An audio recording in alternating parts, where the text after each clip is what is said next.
Tucked away in a neighborhood just off Smith Street, chances are you might miss it driving by. But take a closer look at St. Mary's Home for Children, and this is what you'll see: a 7-acre oasis in the heart of North Providence. For more than a century, St. Mary's has been a refuge for abused and neglected children, those with behavioral problems and families trying to care for them. We have a lot of high-end children with aggressive behavior, with emotional problems that have been exposed to a great deal of trauma, that are in need of that kind of intense treatment. Patty Olney-Murphy is St. Mary's clinical director and has been here more than 2 decades, something that's not unusual, even though the staff at St. Mary's takes on some of the toughest cases in the state. Depression, anxiety, flashbacks.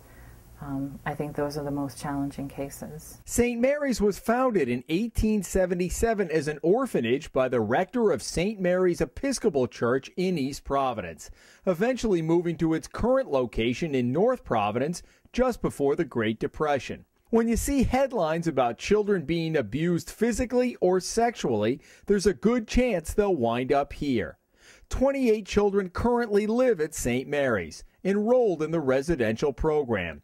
About a dozen come from other communities during the day for school. The outpatient department sees nearly 200 adults and children on a weekly basis, and more than a dozen families receive services at their homes. St. Mary's also began a satellite operation a year ago at the Woonsocket Middle School, where it serves 2 classrooms of 9 children each. When you see the headlines on these heinous cases, does it go through your mind, chances are there's a good chance that I'm going to see that person here? Does that? Often, yes. Tell me about that. How does that work? Carlene Casciano-mccann has been the executive director at St. Mary's the past 4 years, after working here in a variety of capacities for 16 years before that. When I do see those things, either I'm thinking perhaps we already know them, or there is a chance we may see them, particularly in cases of sexual abuse, where that's our expertise. And if I read something in the paper where I see that, I'm actually hoping that they come to us so that we can help them heal from their experiences. Do you ever just shake your head and think, how in the world could this ever happen? Whatever Absolutely. It is. Liz Cavanagh-Conti, a 17-year St. Mary's veteran, is the program coordinator for residential services. Some of the stories I've heard of some of our kids are really horrific. Like, you're right, like you wouldn't even imagine treating an animal that way. Not all of our kids, but there are kids who have had some really incredible war stories, and they've overcome them to the best of their ability, and we're here to help them to heal from it. And help them to move on. Do you think a lot of the issues you face were there and not being addressed 30 years ago, or do you think they're new and different and more serious issues? Do you think a lot of these issues, we're dealing with them differently now? This is just what I believe. I don't know that I have anything to back it up factually, but I think that it's always occurred. I think it was, especially in much further back in our history, I think it was just taboo to talk about this stuff, whether it be physical abuse, sexual abuse, that was more permissive, especially the physical abuse. There was different kind of cultural norms about what parents can do to their children. What we have found with kids who have been sexually abused is sometimes they have to come back at various stages in their lives. So particularly major developmental stages in their lives. A child who may be here when they're 8 may need to come back when they're 13 or 14 because they're starting puberty and some of the issues of the sexual abuse start coming up for them, and they need to sort of come in for lack of a better term, like a tune-up. The children living here have rooms like this one, a common room, a place to eat, and a big calendar in the hall outlining activities for the month. There's a classroom right around the corner and a gym just down the hall.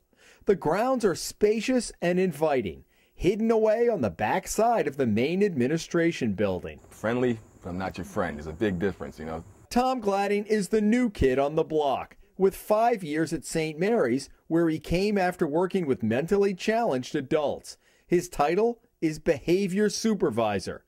Translation, the enforcer. Not everybody's cut out to do this work. Yeah. What is it that draws you to doing this kind of work?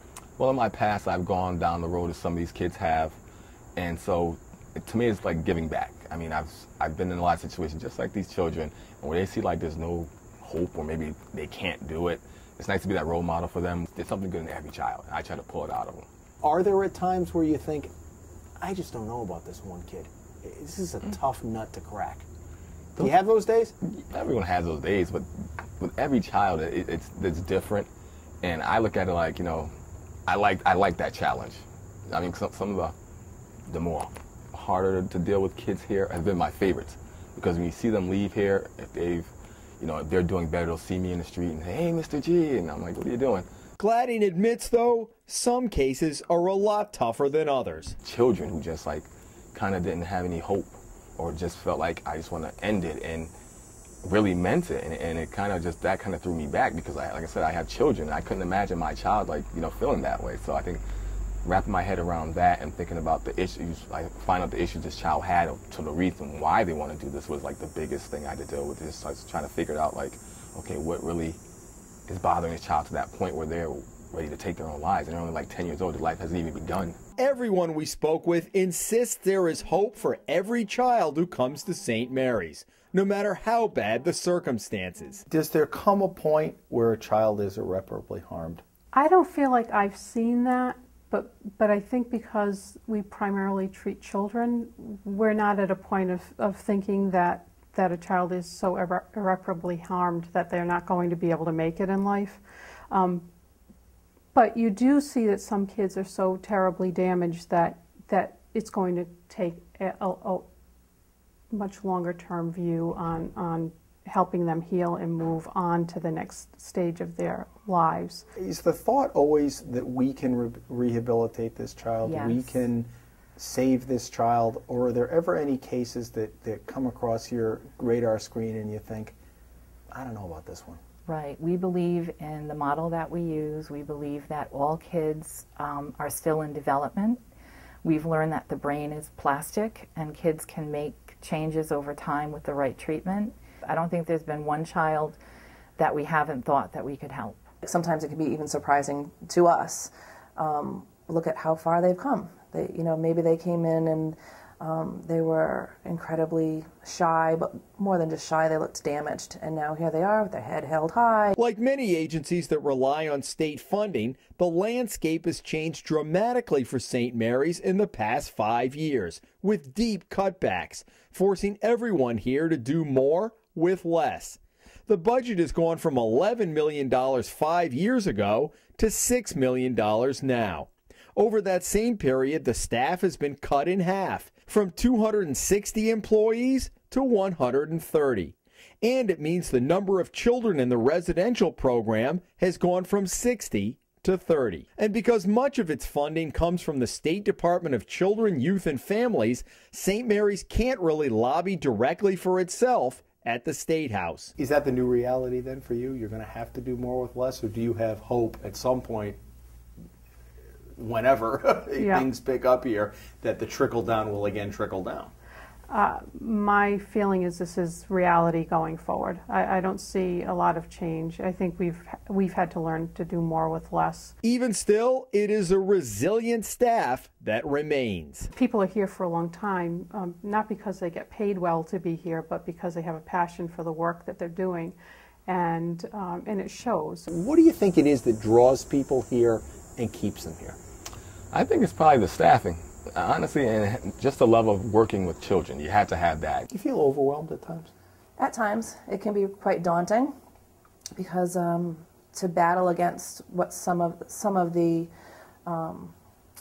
obstacles and the trauma that our kids have already experienced, it can be quite, like I said, quite daunting. You got a rough day today, guess what? Get a fresh start tomorrow. And I'll be here tomorrow and the day after, and they know I won't give up on them, so it's a great feeling. In North Providence, Jim Hummel for the Hummel Spotlight.